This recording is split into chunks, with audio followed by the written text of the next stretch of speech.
Regardez les projets que la diaspora lance dans nos pays qui sont rentables et qui changent fondamentalement le tissu économique de nos pays. Ces projets permettent à nos pays désormais d'éviter des importations dans plusieurs secteurs stratégiques. Regardez vous-même, dans cette vidéo vous allez en voir 5 et à la suite de ça, nous en parlons. De cette usine, l'aviculture sortira de sa coquille. 80 000 poules pondeuses y seront élevées pour faire éclore la production à grande échelle des œufs. La première phase du projet fait sortir des terres de Bamenjo, département des Hauts-Plateaux, 2 bâtiments dotés d'un matériel moderne suffisant pour satisfaire les besoins de la chaîne de production avicole. L'investissement de 3 milliards de francs CFA est une réponse concrète de la diaspora à l'appel du chef de l'État. Nous avons voulu répondre à un appel du chef de l'État à la diaspora de venir investir au pays.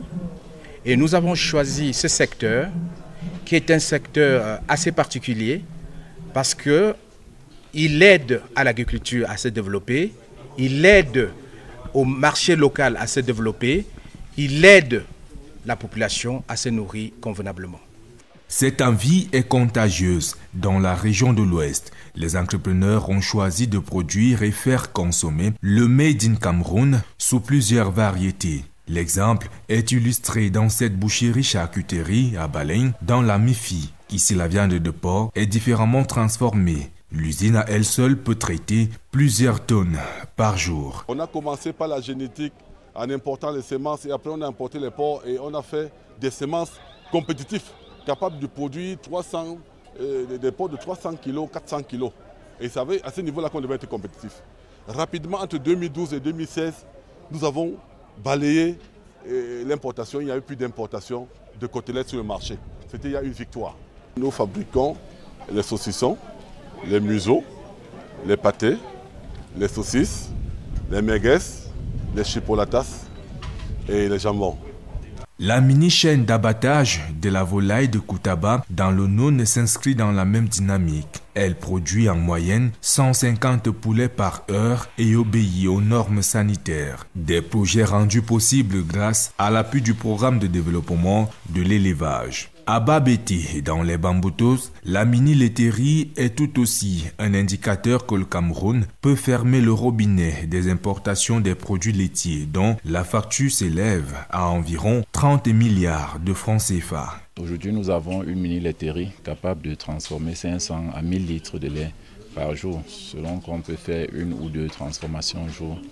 Et c'est vraiment un bonheur pour notre village. Parce que au-delà du lait que nous produisons, autour de 300 litres, si nous augmentons notre production, vous voyez que nous aurons besoin d'acheter du lait pour rentabiliser l'unité. Donc nous sommes en train d'encourager les jeunes du village à se lancer dans la production laitière. Et pour tenir le pari, le ministre de l'élevage, Dr Taïga, surveille ces entreprises naissantes comme du lait sur du feu, des projets porteurs d'espoir. Lancer cet appel aux élites économiques, aux élites politiques, à ceux qui sont dans la diaspora, qu'il y a de la place pour tout le monde pour investir. Et que nos services, les services du MINEPIA, les services des finances, l'agence de promotion des investissements, tout l'encadrement est là pour les accompagner à ce qu'ils investissent au Cameroun et dans leur pays. Tous ces efforts donnent une saveur particulière au label Made in Cameroun. Avec un peu de volonté, la demande locale et même sous-régionale pourra être couverte.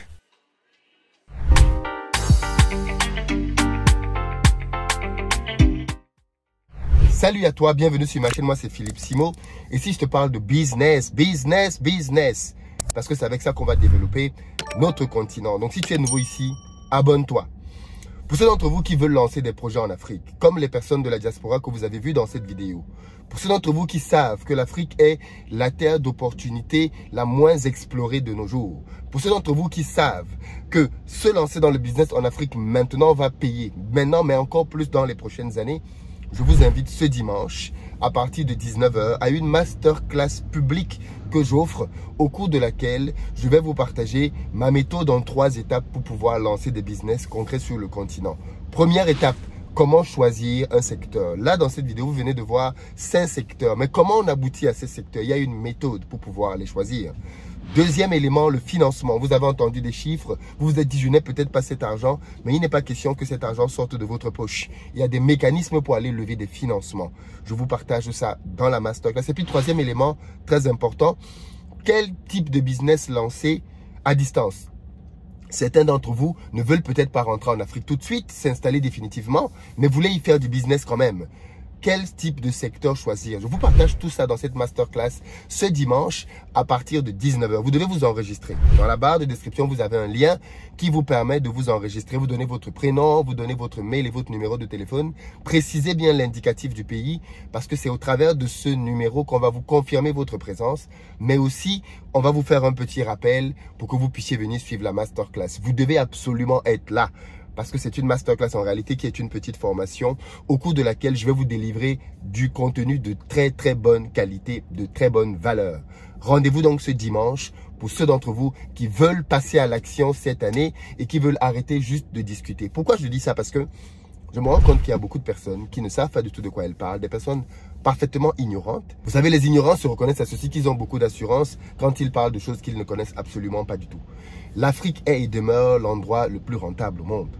Et je pense que chacun d'entre nous qui suit cette chaîne veut contribuer à faire bouger les choses sur le continent. Et c'est avec le business que ça se passe, les amis. Vous devez choisir les bons secteurs, vous devez choisir les bonnes idées et vous devez avoir derrière une bonne méthodologie. Je lance plusieurs business sur le continent africain, dans plusieurs pays, afin de démontrer qu'en réalité, il y a plusieurs secteurs rentables. Mais les secteurs ne se valent pas. Les montants d'investissement ne se valent pas et les avantages ne se valent pas parce qu'il faut aussi le dire. Lancer un business en Afrique de nos jours sans se préoccuper de la fiscalité, c'est suicidaire. La plupart des pays africains, notamment les pays francophones, mettent en œuvre une batterie d'avantages fiscaux afin d'attirer les investisseurs sur leur sol. Donc Cameroun, Côte d'Ivoire, Sénégal, Bénin, Togo, Mali, Burkina, Gabon, République centrafricaine, l'essentiel de nos pays ont mis en œuvre des incitations fiscales énormes. Ça veut dire que les pays ont créé une réglementation qui a pour but d'attirer les investisseurs. Le problème de beaucoup de personnes dans la diaspora, c'est que quand vous voulez venir faire du business au pays, vous êtes beaucoup plus préoccupé par la politique que par le business. Et parce que vous êtes préoccupé par la politique, ça biaise votre regard. Beaucoup d'entrepreneurs font des projets concrets au pays de manière totalement tranquille et gagnent leur business et améliore les choses. Il faut choisir. Si vous voulez faire de la politique, lancez-vous en politique. Si vous voulez faire du business, faites du business. Mais ne confondez pas les deux. Ne confondez pas les deux. Nos pays ont cruellement besoin d'investissement et d'investisseurs. Donc aujourd'hui, les portes sont ouvertes pour la diaspora, pour venir lancer des projets conséquents. On parle de projets qui permettent quand même, il faut le dire, d'arrêter les importations. Vous l'avez entendu. Dans nos pays, on importe des côtelettes de porc. On importe des saucisses, des jambons, on importe à peu près tout. Or, tous ceux qui vivent en étranger savent que réaliser ces dérivés du porc, du poulet, c'est pas sorcier. C'est pas du tout sorcier. Voilà le type de choses que l'on peut lancer concrètement. Il faut que l'on arrête de penser qu'on doit tous devenir des agriculteurs, on doit tous devenir des éleveurs. Non. Dans la chaîne de valeur agricole, il y a énormément de métiers comme ça que l'on ignore ou que l'on néglige et dans lesquels il y a beaucoup d'argent. Et je vous en parle ce dimanche. Comment décortiquer une chaîne de valeur pour aller chercher l'endroit où il y a de l'argent. Je vous partage ça ce dimanche gratuitement. C'est une méthode qui va vous faire gagner beaucoup d'argent, qui va vous permettre d'être efficace dans les choix de business que vous allez lancer et qui va vous permettre de gagner de l'argent concrètement sur le terrain. Mais il faut aussi être conscient d'une chose. Si nous ne faisons pas ce genre de business, d'autres vont le faire. Le lait. Vous savez à quel point nos pays dépensent des fortunes tous les ans pour acheter du lait importé? Alors qu'on a des vaches, alors qu'on peut travailler chez nous et permettre à nos vaches d'être de plus en plus productives. Pour ceux qui veulent boire du lait de vache, ces jeunes de la diaspora ont relevé le défi. Et de plus en plus de jeunes de la diaspora rentrent au pays et relèvent les défis liés au lait. Parce que le lait, ce n'est pas compliqué, ce n'est pas sorcier. Ça peut se faire. Et on ne parle pas ici d'investissement en milliards. C'est ce que vous devez comprendre. C'est que quand vous avez trouvé la bonne niche, le bon secteur, c'est la première étape du succès. L'une des premières raisons pour lesquelles beaucoup de gens échouent en Afrique, c'est qu'ils ne savent pas discerner les opportunités d'affaires, les opportunités de business. Ils ne savent pas discerner les secteurs dans lesquels il y a de la croissance, dans lesquels il y a de l'argent à aller chercher.